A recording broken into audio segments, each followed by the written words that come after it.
लोकसभा में नेता विपक्ष राहुल गांधी ने बहुत बड़ा दावा कर दिया। आधी रात को सोशल मीडिया एक्स पर पोस्ट कर राहुल गांधी ने यह दावा किया कि उनके खिलाफ ईडी रेड की प्लानिंग चल रही है, जिसकी जानकारी उन्हें सूत्रों के हवाले से मिली। राहुल ने पोस्ट में लिखा कि वो बाहें फैलाकर ईडी का इंतजार कर रहे हैं, क्योंकि संसद में उनका चक्रव्यूह वाला भाषण पसंद नहीं आया।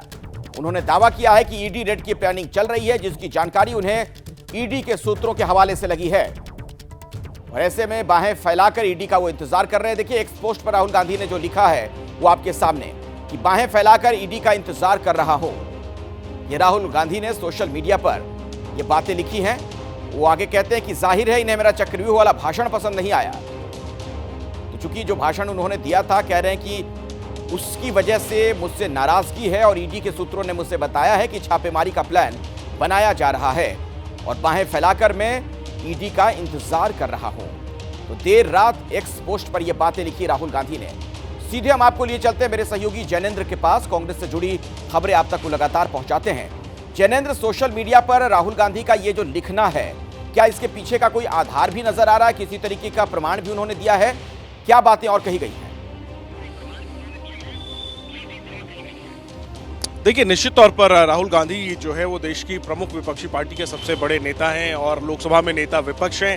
जाहिर सी बात है कि उनकी बातों को बेहद गंभीरता से लिया जाता है और जिस तरीके से आधी रात में उन्होंने ये सोशल मीडिया पर बयान दिया कि उन्हें जानकारी मिली है कि ईडी जो है वो रेड करने की यानी छापा मारने की प्लानिंग कर रही है, जाहिर सी बात है इसको गंभीरता से लेना होगा और ऐसे में देखना होगा कि क्या वाकई में इस तरीके की कोई कार्रवाई होती है, वो भी तब जब लोकसभा चुनाव नतीजों के बाद अखिलेश, सबको पता है कि राजनीतिक माहौल जो है वो बदला है, कांग्रेस पहले से मजबूत हुई है और बीजेपी के पास अब अपने दम पर बहुमत नहीं है, मॉनसून सत्र चल रहा है और ऐसे समय में जब राहुल गांधी अपनी बहन प्रियंका गांधी के साथ वायनाड में है, जहां पर की भूस्खलन की वजह से भारी तबाही हुई है, क्या इन सब के बीच ईडी कोई कार्रवाई करेगी? अगर हम राजनीतिक का विवेक का इस्तेमाल करें तो लगता तो नहीं है कि माहौल ऐसा है, लेकिन जाहिर सी बात है आधी रात को राहुल गांधी ने अगर ये बात कही है तो उनके पास भी कोई इनपुट होगा। ऐसे में इंतजार करना होगा कि क्या ईडी इस पर कोई आधिकारिक प्रतिक्रिया देती है या वाकई में ईडी के अधिकारी जो हैं वो पहुंचते हैं राहुल गांधी से जुड़े हुए जो ठिकाने, चाहे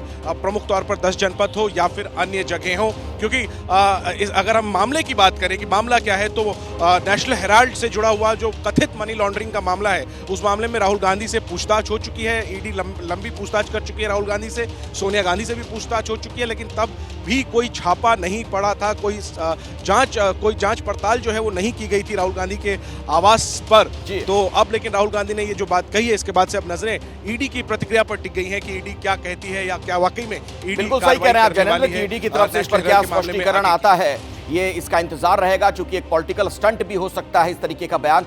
बहुत बहुत शुक्रिया आपका। राहुल गांधी ने अपने पोस्ट में जिस चक्रव्यूह का जिक्र किया था वो आपको बताएंगे, दिखाएंगे, लेकिन गिरिराज सिंह क्या बोल रहे हैं? सदन के बाहर भी भ्रम फैलाने का काम किए हैं। उन्हें चुनौती देता हूं कि वो बताएं कि कौन अधिकारी उनको फोन किया है। ये शर्मिंदित हैं, दुनिया से जात का पूछते, अपना जात बचाने से भाग रहे हैं। ये शर्मिंदित होकर के दुनिया में भ्रम फैलाने का काम, इससे बड़ा झूठा कोई आज तक एलओपी नहीं पैदा किया। संवैधानिक पद पर बैठा व्यक्ति, हाउस चल रहा है, उसके बाद ऐसा झूठ बोलना। तो इतना बड़ा झूठा विपक्ष का नेता कोई अब तक नहीं हुआ, ये कह दिया गिरिराज सिंह ने। वो कह रहे हैं कि ये सब कुछ भ्रमित करने के लिए है। ऐसे वक्त में जब लोकसभा की कार्यवाही चल रही है, ये कैसे मुमकिन है? राहुल गांधी जो भी कह रहे हैं वो झूठ है और भ्रमित करने के लिए सब कुछ वो कर रहे हैं। उनसे जो जाति वाला सवाल पूछा गया था उसका जवाब ना देना पड़े, इसीलिए उनका ये स्टंट है। ये तमाम बातें गिरिराज सिंह ने कही हैं। तो राहुल गांधी ने अपने पोस्ट में जिस चक्रव्यूह का जिक्र किया उसके बारे में भी हम आपको बताएंगे। दरअसल उन्होंने संसद में जो भाषण दिया था उसी की बात की जा रही है। क्या कुछ राहुल गांधी ने कहा था वो आपको सुनवाएंगे, लेकिन राहुल ने ईडी के छापे को लेकर जो बातें कही हैं, बीजेपी की तरफ से उसका खंडन किया गया। गिरिराज सिंह को अभी थोड़ी देर पहले आपने सुना। 20वीं सदी में सर एक नया चक्रव्यूह तैयार हुआ है। जो अभिमन्यु के साथ किया गया था, जो अभिमन्यु को चक्रव्यूह में फंसाया गया था, वही हिंदुस्तान के साथ किया गया है। हिंदुस्तान के युवाओं के साथ, हिंदुस्तान के किसानों के साथ, हमारी माताओं बहनों के साथ, स्मॉल बिजनेसेस के साथ, मीडियम साइज बिजनेस के साथ। सर अभिमन्यु को 6 लोगों ने मारा था सर, चक्रव्यूह के बिल्कुल सेंटर में। चक्रव्यूह में हजारों लोग होते हैं सर, मगर उसके बिल्कुल सेंटर में 6 लोग कंट्रोल करते हैं। तो जैसे उस टाइम 6 लोग कंट्रोल करते थे, वैसे आज भी 6 लोग कंट्रोल कर रहे हैं। चक्रव्यूह को नरेंद्र मोदी जी, अमित शाह जी, मोहन भगवत जी, अजीत दोवल जी, अंबानी और अदानी जी कंट्रोल कर रहे हैं।